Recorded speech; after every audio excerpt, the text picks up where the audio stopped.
Cancer एक ऐसा term जिसको सुनते ही डर लगता है, तो आज हम समझेंगे ये कैंसर यानी है क्या।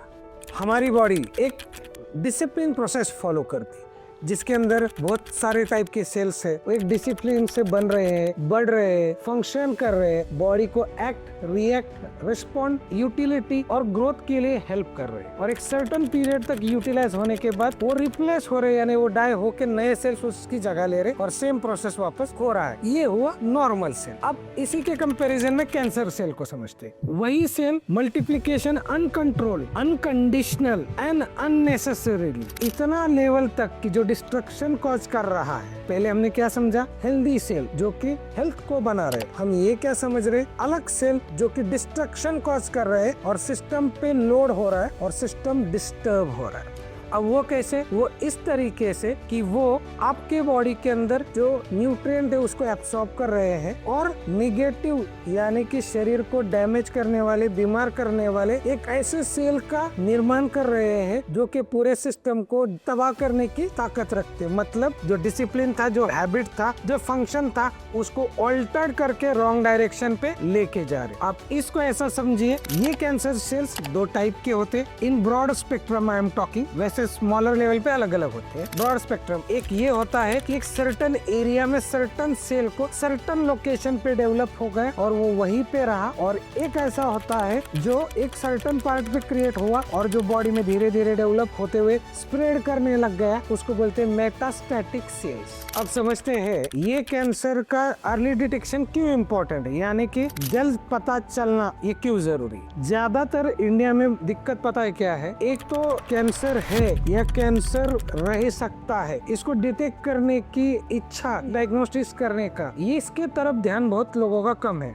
जैसे इंडिया में ज्यादातर केसेस मेरे अनुभव के हिसाब से वो तब डिटेक्ट होते जब वो लेट स्टेज में पहुंच चुके होते। मतलब मान लीजिए कि वो पेशेंट का माइंडसेट ये रेडी रहता ही नहीं है कि नहीं मुझे कैसे कैंसर हो सकता। हमारे खानदान में तो किसी को नहीं था, हमने तो कभी कैंसर के लिए कुछ ऐसा कार्य किया ही नहीं। लेकिन मुझे सिर्फ एक बात बताइए, cell uncontrol outgrowth unconditional spread कर रही है, उसके लिए कुछ या कुछ नहीं किया है, ये मायने नहीं करता जितना मायने करता है कि वो डिसीज या वो कैंसर है या नहीं। इस बात से ये पहली बात। दूसरी बात, अवेयरनेस की कमी। जैसे ब्रेस्ट कैंसर है, सर्वाइकल कैंसर है, माउथ कैंसर है, पता है कि ये गलत चीजें करने से ये बीमारियां होती है, फिर भी लोग करने से बाज नहीं आते। फिर चूइंग, टोबैको हो, गुटखा हो, स्मोकिंग हो। फीमेल के अंदर आप देखेंगे तो फीमेल का ब्रेस्ट में प्रोलैक्टिन लेवल बढ़ चुका है, हार्मोन्स उनके डिस्टर्ब हो चुके हैं, हार्मोनल पिल का ज्यादा इनटेक है, अब उनका हाइजीन मेंटेन नहीं है, उनके वाइट डिस्चार्ज से कफिंग की तकलीफ है, बार बार पीआईडी बैठ रहा है, बार बार पीरियड्स के अंदर ब्रेस्ट हेवीनेस हो रहा है, मुंह के अंदर छाले आ रहे वो ठीक ही नहीं हो रहे, पेट में इतना जल रहा है फिर भी हम एसिडिटी बोल के ही काम कर रहे हैं। लेकिन एक बार समझने की कोशिश नहीं करते कि ये ऐसा क्यों हो रहा है। रोज तो नहीं हो सकती एसिडिटी, रोज तो छाले नहीं आ सकती, हर पीरियड में तो ब्रेस्ट पेन नहीं होना चाहिए, हर बार ही मुझे white discharge, red discharge, green discharge नहीं होना। लेकिन हम उसको क्या करते हैं? निग्लेक्ट करते हैं और उसके बाद वो इस लेवल पे पहुंच जाता है कि रिकवरी के चांसेस पुअर हो जाते हैं। इसीलिए अर्ली डिटेक्शन जरूरी है। जरूरी नहीं कि टेस्ट करो, जरूरी ये है आपके पास एक ऐसा फिजिशियन हो जो एक पॉइंट में आपको ये बता दे कि ब्रेस्ट पेन बार बार हो रहा है, ये दिक्कत बार बार हो रही है, डिटेक्ट करना जरूरी। और सबसे इम्पोर्टेंट बात बताता हूँ, अब इंडिया में भी इतने सारे ब्लड मार्कर आ चुके हैं जिसको आप डिटेक्ट ब्लड कैंसर को पहले फेज में, पहले स्टेज में बिना टुकड़ा निकाले, बिना बायोप्सी करे, बिना सर्जरी करे, बिना पेट स्कैन करे भी ब्लड से टेस्ट करवा सकते। जैसे CA-125 है, CEA है, CA-15.9 है, ऐसे बहुत सारे मार्कर अवेलेबल है, बस विचार होना चाहिए। इसलिए early detection is very important. साथ ही साथ अनयूजुअल ब्लीडिंग हो रहा है, मुंह से हो, लैट्रिन की जगह से हो, कान से हो, वॉमिटिंग में आ रहा है, देखना चाहिए कि ऐसे कैसे हो सकता है। दूसरी बात है, सडन वेट लॉस हो गया है, खाना खाने की बिल्कुल इच्छा नहीं होती है, पेट भारी भारी सा लगता है, वेरी इंपॉर्टेंट। हो सकता है कि एडिनोकार्सिनोमा लाइक कंडीशन पेट के अंदर डेवलप हो रही है, जख्म हुआ है, ठीक ही नहीं हो रहा है, या गठन हुई है, दिन ब दिन बढ़ते जा रही है। हो सकता है कि जरूर नहीं कि हर बार दर्द हो, लेकिन वो हुई क्यों, समझने की कोशिश करेंगे तो सुधरने की गुंजाइश है। अब सबसे इम्पोर्टेंट एंड समझने वाले एक इनोवेटिव थॉट बताता हूँ, वो ये है, एक ही बात कैंसर शरीर को लगा है या यह शरीर कैंसर को लगा है। आप बोलोगे डॉक्टर साहब ये कैसी बात, बट ऑब्वियस है कैंसर शरीर को लगा, मतलब आपका शरीर वीक हो गया है, आपके शरीर के सेल्स सही से परफॉर्म नहीं कर रहे। इसका मतलब आपका लाइफस्टाइल, आपका ईटिंग पैटर्न, आपके बैड हैबिट्स, आपका एक्सरसाइज नहीं करना और आपके जेनेटिक एनवायरनमेंट या फिर आपका वर्किंग एनवायरनमेंट, ये सब चीजें कहीं ना कहीं पे इस पे रोल कर रही है। अब इस बारे में मैंने जो आपको सवाल पहले पूछा था कि कैंसर शरीर को